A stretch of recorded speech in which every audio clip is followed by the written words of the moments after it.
Alhamdulillahilladzi adhaba anal hasan.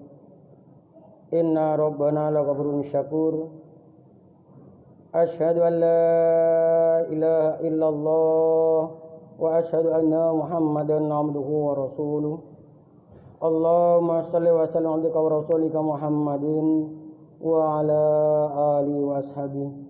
Amma ba'du fa ya ibadallah ittaqullaha ta'ala wa ati'u. Usikum wa nafsi bi taqwallah faqad fazal muttaqun. Wa qala Allah ta'ala fil Qur'anil Karim, a'udzu billahi minasy syaithanir rajim. Inna a'tainakal kautsar fasholli li rabbika wanhar inna syani'aka huwal abtar. Para saudara jamaah sekalian, pertama-tama marilah kita panjatkan puja dan puji syukur kehadirat Allah Subhanahu wa taala atas segala limpahan rahmat, nikmat dan hidayah yang telah diberikan kepada kita semua, sehingga sampai saat ini Allah masih tetap memberikan kesempatan, kesehatan, kekuatan dan keimanan kita bisa bersama-sama melaksanakan kewajiban kita sebagai hamba Allah, yaitu menghambakan diri, mengabdikan diri beribadah kepada Allah dalam keadaan sehat, aman, selamat, lancar dan barokah. Alhamdulillahirabbil alamin. Yang kedua kalinya kita tidak lupa bertawassul dan bersolawat pada junjungan kita Nabi besar Muhammad sallallahu alaihi wasallam beserta keluarganya, para sahabat-sahabatnya, para tabi'in tabi'ahum, para alim ulama solihin, para mubaligh dan mubalighot yang telah menyampaikan agama Islam ini sehingga sampai pada kita. Maka wajib pula kita bersyukur terhadap perantara agama tersebut. Sebagaimana sabda Rasulullah SAW, "Man lam yashkuri nasi lam yashkurillah." Barang siapa yang belum bersyukur kepada manusia berarti belum bersyukur kepada Allah. Olehnya itu kita wajib bersyukur pada perantara agama tersebut dengan ucapan syukur, alhamdulillah jazakumullah khairah, alhamdulillah jazakumullah khairah. Mudah-mudahan Allah paling manfaat dan barokah. Para saudara jamaah sekalian, kita sebagai umat Islam mempunyai kewajiban-kewajiban yang harus dilaksanakan, tidak bisa kita tinggalkan di mana saja berada, bagaimanapun juga keadaannya. Kewajiban-kewajiban tersebut yaitu melaksanakan sholat Jumat.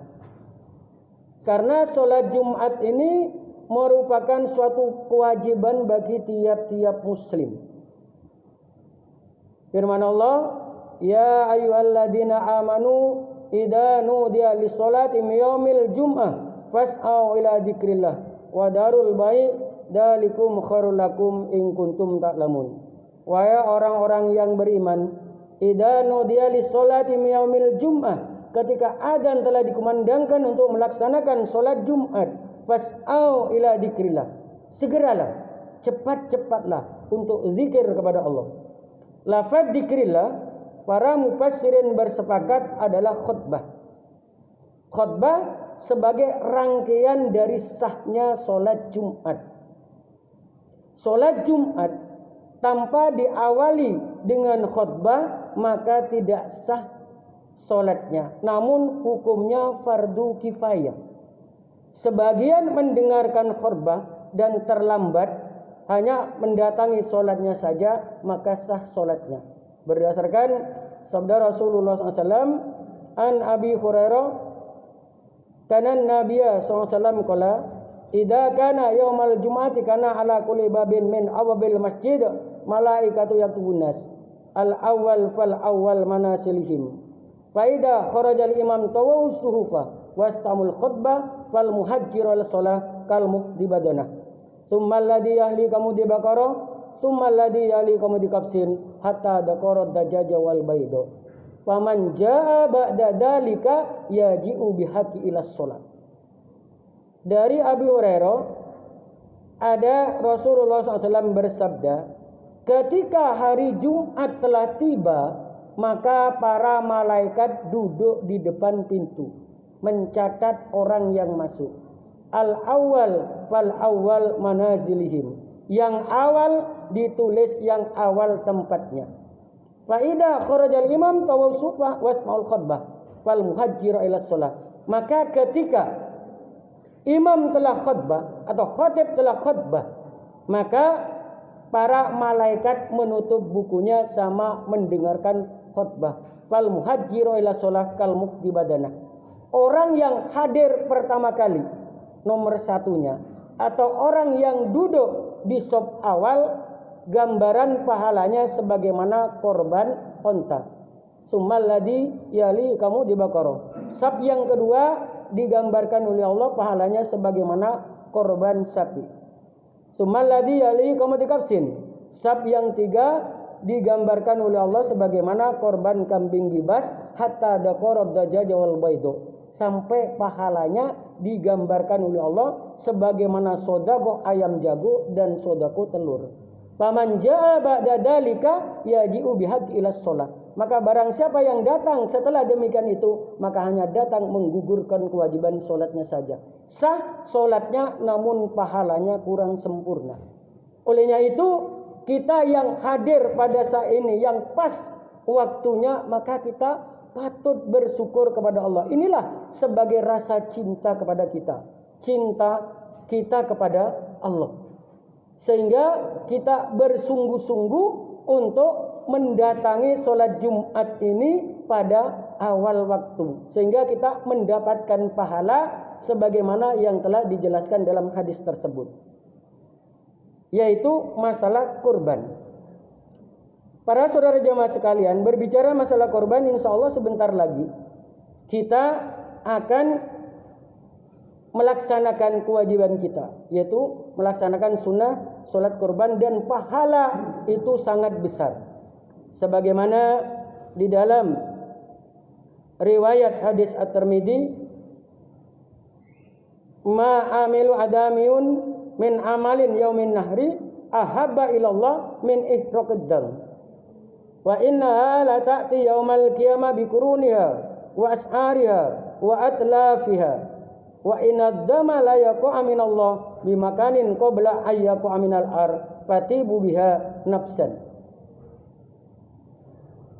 Amalan yang paling dicintai oleh Allah pada hari nahar, pada hari kurban, yakni mengalirkan darah. Maksudnya menyembelih kurban. Karena la ta'ti yaumal qiyamah bikuruniha. Karena nanti tanduk, bulu-bulunya, kakinya itu akan didatangkan di hari kiamat. Wa inadda layako. Sungguhnya darah jatuh sebelum pahala itu sudah diterima oleh kita. Allah sudah menerima pahalanya kita. Maka dari itu mari kita berusaha semaksimal mungkin fastabiqul khairat. Namun umpama kita melihat perbedaan pendapat di dalam para ulama, kita menyikapi. Karena para ulama itu memandang dari segi fikih dan segi hadis. Jadi para ulama fikih itu dari segi hukum, yaitu dengan firman Allah, fasolli li rabbika wanhar. Fasolli, solatlah li rabbika, dengan nama Tuhanmu, dan wanhar, dan menyembelihnya. Ini adalah fi'il amr, jadi perintah. Padahal ketika itu setelah ditanyakan masalah perbuatan korban, an Zaid bin Arqam qala ashabu Rasulullah SAW, ya Rasulullah ma hada adhiyu. Wahai Rasulullah, korban ini perbuatannya siapa? Qala sunnati abikum Ibrahim, yaitu sunnah, kelakuan dari bapak kalian adalah Ibrahim. Qalu famalana fiha ya Rasulullah, maka apa bagi kami dapatkan ya Rasulullah? Maka Rasulullah menjawab, bi kulli sa'aratin hasanatun, setiap bulu itu ditulis satu kebaikan. Qalu fas-sufu ya Rasulullah, bagaimana dengan bulu-bulu halusnya? Qala bi kulli sa'ratin minas sufu hasanah. Jadi setiap bulu halus itu adalah satu kebaikan. Jadi ulama fikih itu menganggap dari segi hukum, memandang dari segi hukum, yaitu sunnah muakkad, mutlak, 7. Kalau tidak 7 ya kurang pas dengan dalilnya. Namun ulama hadis berbeda pendapat, karena ulama hadis itu melihat dari segi asbabul wurud hadis. Di dalam riwayat Bukhari, At-Tirmidzi, Abu Daud juga dijelaskan Ibnu Abbas qala kunna ma'a Rasulullah fi safarin fahadiran nahru fastarokna anil badana fil asra wal baqara sab'ah. Jadi dari Ibnu Abbas berkata, kami bersama Rasulullah SAW berpergian, ketika itu maka datanglah pada hari raya kurban, maka kami fastarokna, kami bersyarekah mewujudkan sapi 7 orang dan onta 10 orang, karena sahabat yang mengikuti pada waktu itu 17 orang, jadi tidak mutlak. Dan ulama fikih juga berbeda pendapat menyikapi tentang hadis di dalam riwayat Ibnu Majah. An Abi Hurairah anna Rasulullah SAW qala man kana lahu sa'atan wa lam yudakhi fala yaqrabana musallana. Dari Abu Hurairah